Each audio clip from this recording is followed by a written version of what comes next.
Child development and pedagogy का जो सबसे पहला टॉपिक है ग्रोथ एंड डेवलपमेंट, उसको देखते हैं। आप ऑलरेडी ये डिस्कस कर चुके हैं। हम क्लासरूम में आपने बीएड में पढ़ा होगा, तभी आपने इसे बहुत डिटेल में पढ़ा होगा। एक बार डिस्कस करते हैं इसको किस पर्सपेक्टिव से, एग्जाम के पर्सपेक्टिव से, कि एग्जाम के पर्सपेक्टिव में क्या है, और इसको थोड़ा सा आप एनईपी के पर्सपेक्टिव में भी देखोगे। ठीक है, नेशनल एजुकेशन पॉलिसी 2020 जो आई है उसके पर्सपेक्टिव में भी हमें क्वेश्चंस को देखना पड़ेगा, तभी हम जो है क्वेश्चंस को सॉल्व कर पाएंगे। तो आपने क्या करना है, इस क्लास के बाद जो भी क्वेश्चंस पुराने स्टेट के पेपर्स में आए हुए उनको आप एक बार जरूर देखें और फिर उनको डिस्कस करें एक एक क्वेश्चन, तभी आप जो है सॉल्व कर पाएंगे क्वेश्चंस। ठीक है, आज पहला जो चैप्टर है वो है, पहला जो टॉपिक है वो है growth, child development and pedagogy में ग्रोथ और डेवलपमेंट। सबसे पहले समझने की कोशिश करते हैं, बड़ा बेसिक सा टॉपिक है ग्रोथ और डेवलपमेंट। ग्रोथ क्या होता है? Growth is quantitative change, quantity में बदलाव। क्या है? क्वांटिटेटिव चेंज है। क्वांटिटेटिव का क्या मतलब है? Quantity, kilo, 2 kilo, 4 kilo, quantity है ना। दूध 1 लीटर, 2 लीटर, 4 लीटर, वैसे ही हमारा बॉडी इंडेक्स, वेट, बॉडी का वेट, हाइट, हमारे बॉडी के लेंथ, ब्रेथ, जो भी है सारी चीजें। सो हम क्या कहेंगे, growth is what? Growth is quantitative change. So inductive of increase, क्या मतलब है? मैंने मेन पॉइंट्स लिखे हैं। इंडक्टिव ऑफ इंक्रीज का क्या मतलब है? इंडिकेट करता है किसी चीज के बढ़ने को। क्या करता है? इंडिकेट करता है किसी चीज के बढ़ने को। इन बॉडीली डायमेंशंस, बॉडी के डायमेंशंस को इंडिकेट करने वाली जो प्रोसेस है उसे हम क्या कहते हैं? ग्रोथ कहते हैं। कैसा होता है? क्वांटिटेटिव। कैसा है? क्वांटिटेटिव। क्वांटिटेटिव का मतलब है जो क्वांटिटी से डील करता है। पहली बात तो ये। फिर what is growth? It can be observed, inferred and measured. तीनों चीजें हैं इसमें। ऑब्जर्व भी कर सकते हैं, उसको देख सकते हैं, फिर इन्फर्ड कर सकते हैं, उससे हम आउटपुट निकाल सकते हैं। मान लीजिए कोई हमें कहता है 1 साल का बच्चा, तो एकदम से माइंड में उसका कितना वजन होगा, वो क्या क्या करता होगा, वो हमारे दिमाग में आ जाएगा। So we can infer out of it, उस इंफॉर्मेशन से हम चीजों को निकाल सकते हैं। एंड मेजर, और उसको नापा जा सकता है। So we can say that growth is qualitative in nature, it is inductive of increase in the bodily dimensions, it can be observed, inferred and measured. Is it clear? Then क्या क्या चीजों में हो सकते, कैसे देख सकते हैं? साइज में, हाइट में, वेट। ठीक है, और ये तो हो गई चाइल्डहुड की बात। दूसरा, अगर हम एडोलेसेंट की बात करते हैं तो क्या है? Growth in the secondary characteristics of adolescence. अब जितने सेकेंडरी कैरेक्टरिस्टिक्स, लड़के हैं तो आवाज में बदलाव आएगा, लड़के हैं तो फिजिकली उनकी बोलने की जो उनकी पिच है वो चेंज हो जाएगी, उनके जो ब्रेस्ट का साइज है और बॉडी चेंजेस है जो सेकेंडरी डेवलपमेंट का पार्ट है, वो सारे के सारे हम जो है वो चेंजेस उनके अंदर आते हैं। तो वो भी क्या इंडिकेट करता है? ग्रोथ को इंडिकेट करता है। ठीक है, बॉडी हेयर्स है, प्यूबिक हेयर्स है, change in voice of male, beard और मस्टैचेस, ये सारी चीजें उनके जो है वो उसको इंडिकेट करते हैं जब बच्चा जो है वो टीनेज में आता है, एडोलेसेंट एज में आता है। तो ये भी ग्रोथ को ही इंडिकेट करते हैं। It can be observed and measured. So ये हमने कहा कि एडोलेसेंट ग्रोथ में भी ये जो दोनों चीजें हैं, इट कैन बी ऑब्जर्व्ड, उनको देखा जा सकता है, उनको मेजर किया जा सकता है। बायोलॉजिकल चेंज इन स्ट्रक्चर, अब इसको कैसे डिफाइन कर सकते हैं? एक और बात क्या हो सकती है? It is biological change in structure and functioning of an organism system. एक ऑर्गेनिज्म के बायोलॉजिकल और स्ट्रक्चर और फंक्शन में जो बदलाव आ रहे हैं उसको हम क्या कहते हैं? Consist of growth, ageing and maturation. ये तीनों चीजें आएंगी इसके अंदर। ग्रोथ भी आएगा, एजिंग भी आएगी। ग्रोथ बढ़ रहा है, एजिंग हो रही है, उसकी उम्र बढ़ रही है, और मैच्योरेशन, एक टाइम के बाद जो है ग्रोथ रुक जाएगी। वो कब होगा? जब मैच्योरिटी आ जाएगी। Mostly in the case of human beings it is around 18 years. 18 years के आसपास जो है ग्रोथ जो है कंप्लीट हो जाती है, चाहे वो किसी भी केस में हो। बॉडीली ग्रोथ जो है, जो डायमेंशंस हैं, जो इंडक्टिव ऑफ बॉडीली डायमेंशंस बोला ना हमने इसको, तो वो पूरी की पूरी हो जाती है। कब तक? 18 साल तक। तो ये तो हो गया एक कंसेप्ट, क्या है? ग्रोथ। अब दूसरे कंसेप्ट की बात करते हैं, वो क्या है? डेवलपमेंट। वैसे तो इसको, इन दोनों शब्दों को हम सिनोनिम की तरह यूज करते हैं। सिनोनिम का क्या मतलब है? समानार्थक शब्द, लेकिन ये समानम नहीं है, इनमें विभेद है, ये अलग अलग है। इन दोनों के संप्रत्य जो है वो अलग अलग है। वृद्धि और विकास का जो संप्रत्य है वो अलग अलग है, क्योंकि वृद्धि जो है वो कैसी है? गुणात्मक, मतलब उसको गुणात्मक के साथ साथ क्वांटिटेटिव है कि क्वांटिटी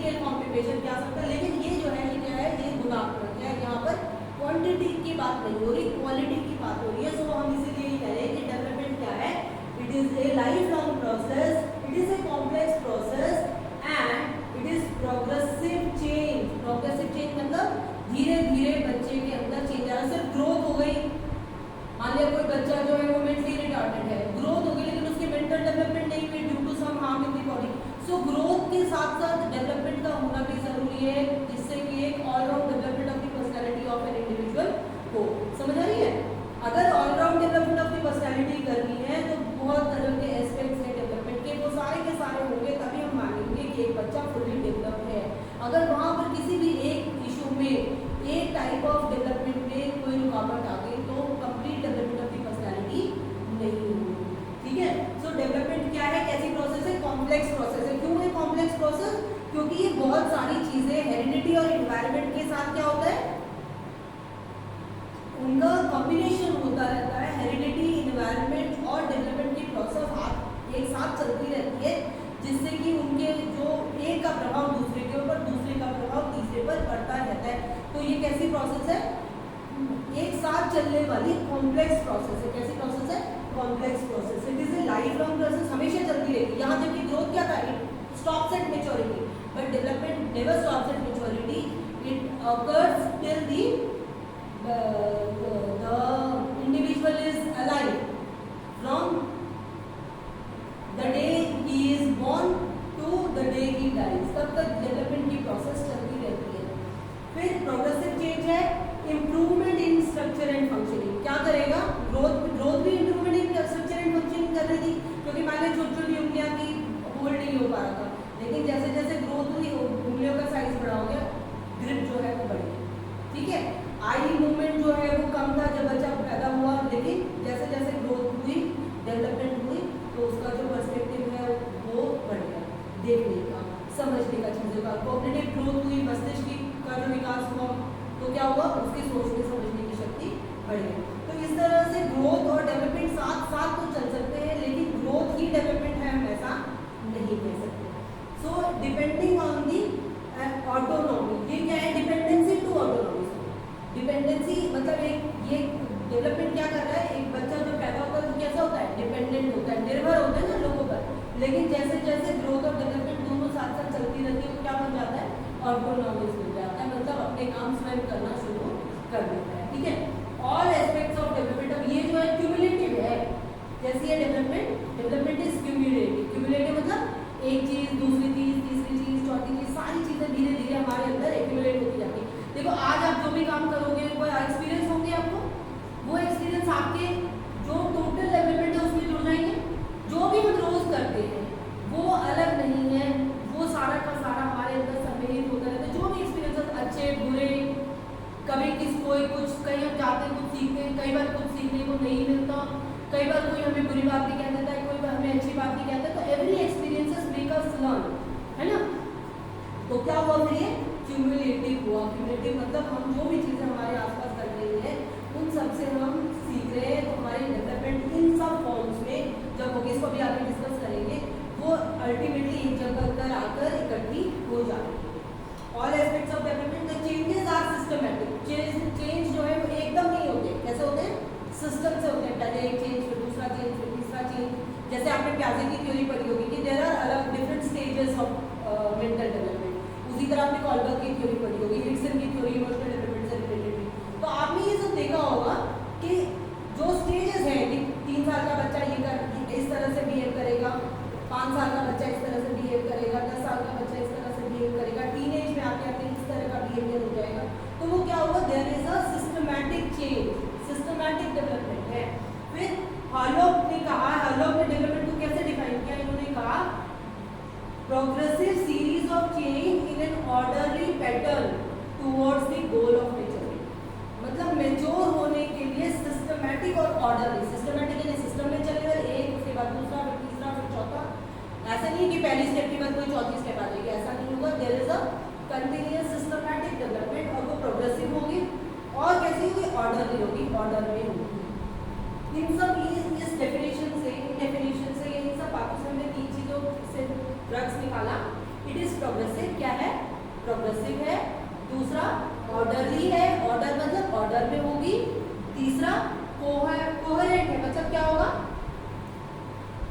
यूनिफाइड है एज अ होल। एक एक चीज नहीं कि मेंटल डेवलपमेंट होगी तो सोशल डेवलपमेंट नहीं होगी, सोशल डेवलपमेंट होगी तो इमोशनल डेवलपमेंट, ऐसा नहीं होगा। कोहेरेंट है, यूनिफाइड है, एज अ होल देखेंगे हम चीज को, किसी भी इंडिविजुअल के डेवलपमेंट को एज अ होल देखते हैं, ना कि इन पार्ट्स।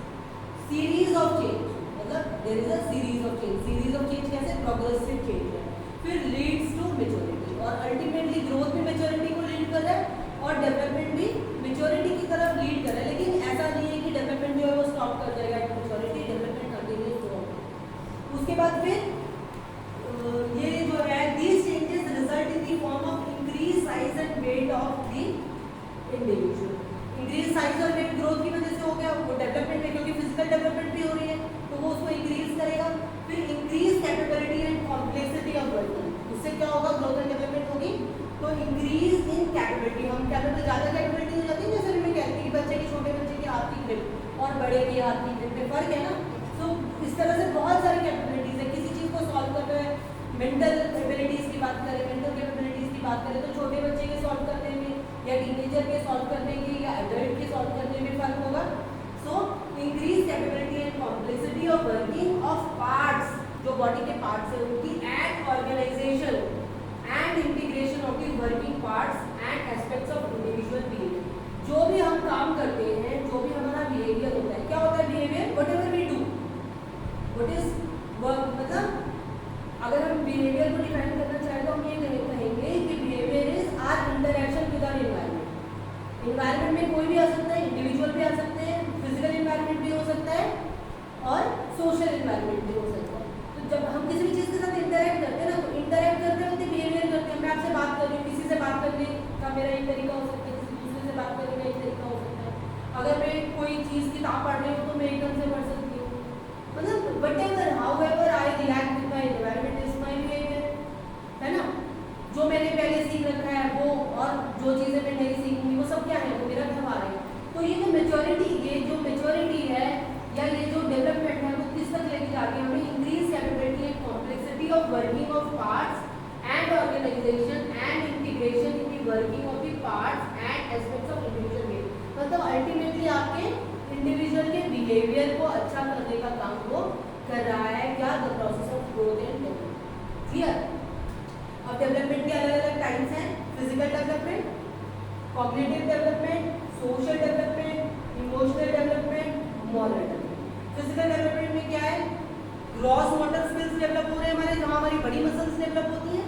फिर फाइन मोटर स्किल्स में जो बिल्कुल छोटी, अब आईलिड्स भी तो मूव कर रही है, बिल्कुल छोटी जो मसल्स है वो जो मूव करती है तो वो भी डेवलप कर रही है, मूव करेगी ना, तो वो कैसे होंगे, फाइन मोटर स्किल्स होंगे। फिर कॉग्निटिव डेवलपमेंट में मस्तिष्क का विकास हो गया, और उसमें क्या क्या आएगा, लैंग्वेज डेवलपमेंट भी उसका एक पार्ट है। उसी तरह सोशल डेवलपमेंट, सामाजिक विकास, हम किस तरह से, बच्चा जो है पहले घर तक माँ बाप तक नहीं रहता है, फिर वो अपने जो और लोग जो उससे सारा दिन रखते हैं उनके साथ, मतलब जो उसके नियर एंड डियर्स हैं, जो उसके फैमिली के मेंबर्स हैं उनके पास, फिर वो थोड़े दिनों बाद बाहर खेलने जाता है, थोड़े दिन बाद गली में खेलने जाता है। इस तरह से उसका सोशल डेवलपमेंट बढ़ता जाता है, सोशल एरिया जो है, एरिना जो है वो बढ़ता जाता है। फिर इमोशनल डेवलपमेंट, हमारे सब वे, हम किस तरह से रिएक्ट करते हैं, हंसना, रोना, किसी से बात करना, किसी बात के अगेंस्ट रिएक्ट करना,